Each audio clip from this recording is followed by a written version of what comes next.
What is governance? Governance deals with the legitimate distribution of authority throughout a system, whether a country or an organization.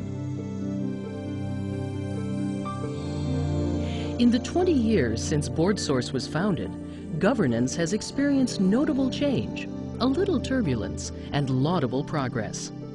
Some aspects of board work have changed since 1988, and some have stayed the same, all building upon the past, but still moving us toward a higher level of governance.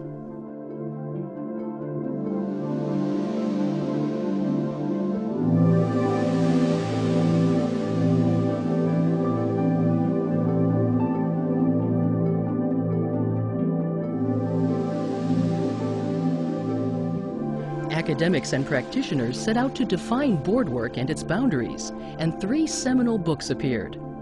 Tom Ingram developed the definitive list of board responsibilities. Cyril Houle clarified the roles of board, chief executive, and staff. John Carver developed a model that assigns the board responsibility for setting policy and the chief executive responsibility for carrying it out. Common themes underscored the need for board and staff members to understand their respective roles and responsibilities, with the overriding message: board work and a good working board take real effort. As Houle wrote, "A good board is a victory, not a gift." This articulation of board work came amidst increasing professionalism in the nonprofit sector.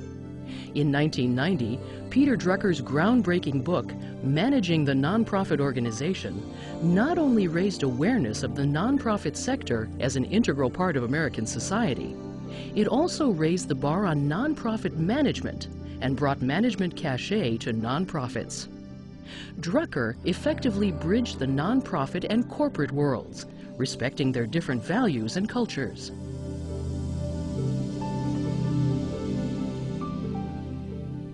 Alas, a handful of nonprofit leaders picked up some of the worst practices from the corporate community, and a rash of scandals rocked the nonprofit sector. Lavish CEO lifestyles, excessive compensation, conflicts of interest, and outright fraud revealed boards asleep at the switch. CEOs went to jail, board members were dismissed by attorneys general, and public trust in the nonprofit sector plummeted.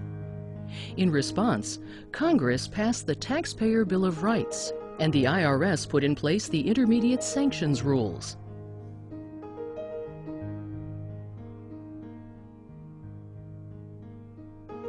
In the aftermath of these scandals, the nonprofit sector needed to demonstrate its fundamental value to American society and prove that its core commitment to public benefit had not been abandoned. Performance became the watchword of the day. In a study by the Hauser Center at Harvard, Chris Letts, Bill Ryan, and Alan Grossman drew on management techniques used by successful businesses, nonprofits, and government entities to present a picture of high-performing nonprofit organizations. Paul Light of the Brookings Institution focused on innovation and sustainability. Greg Dees brought social enterprise to the foreground as nonprofits sought to commercialize and capitalize programs and services. Against this backdrop, the board's role began to expand from oversight and support to strategy. In 1996, Dick Chait, Barbara Taylor, and Tom Holland introduced the new work of the nonprofit board, redefining the work of the board to include focusing on critical issues, measuring success, and being actively engaged.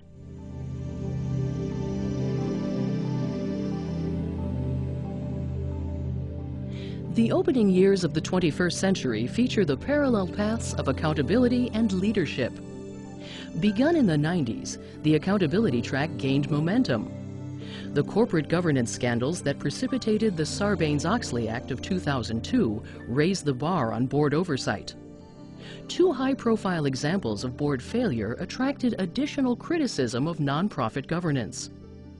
The Senate Finance Committee held a hearing entitled Charity Oversight and Reform: Keeping Bad Things from Happening to Good Charities, to which the panel on the nonprofit sector responded with a series of recommendations to the government and nonprofits.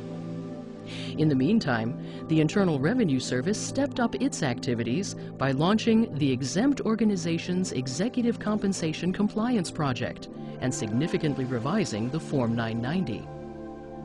The panel on the nonprofit sector followed up with 33 principles for good governance and ethical practice, emphasizing legal compliance, financial oversight, board structures and policies, and responsible fundraising. But while much attention was focused on regulatory issues and industry standards, the nonprofit sector was also wrestling with a looming shortage of future leaders, both chief executives and board members. In Daring to Lead, Compass Point and the Meyer Foundation revealed that 9% of nonprofit chief executives were in the process of leaving their posts, and 3/4 did not plan to be in their jobs in 5 years. Tom Tierney of the Bridgespan Group predicted that by the year 2016, the nonprofit sector would need almost 80,000 new senior managers annually. The picture was no rosier on the board side of the equation. A 2002 study by Booz Allen Hamilton and Volunteer Consulting Group estimated that nearly 1.8 million board seats become available each year, adding to a backlog of 1.2 million standing openings.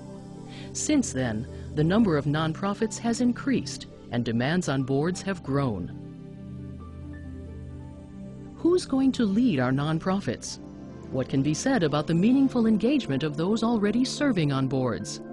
What inspires their best work on behalf of their organizations? Released in 2005 as a BoardSource publication, Governance as Leadership extended the work of the board well beyond oversight. Dick Chait, Bill Ryan, and Barbara Taylor presented 3 equally important, mutually reinforcing modes of governance: fiduciary, strategic, and generative. Building on this framework, BoardSource sought to define governance not as dry obligatory compliance, but as a creative and collaborative process. The Source, 12 Principles of Governance that Power Exceptional Boards, distinguished between responsible and exceptional board practices, showing how boards add lasting value to the organizations they lead. Exceptional boards, great organizations. Ideas reinforced in the work of Jim Collins and others show what it takes to build great nonprofits that make a real difference in our communities. As boards have evolved over the last 20 years, they have drawn on what came before them.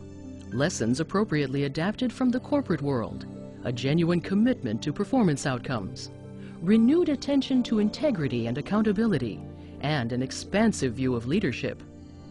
Elements of the future are embedded in today's reality: the next generation, virtual business environments, a global community, and converging sectors. While we are at the dawn of a new era, some constants remain: skilled nonprofit boards, sound organizations, strong communities.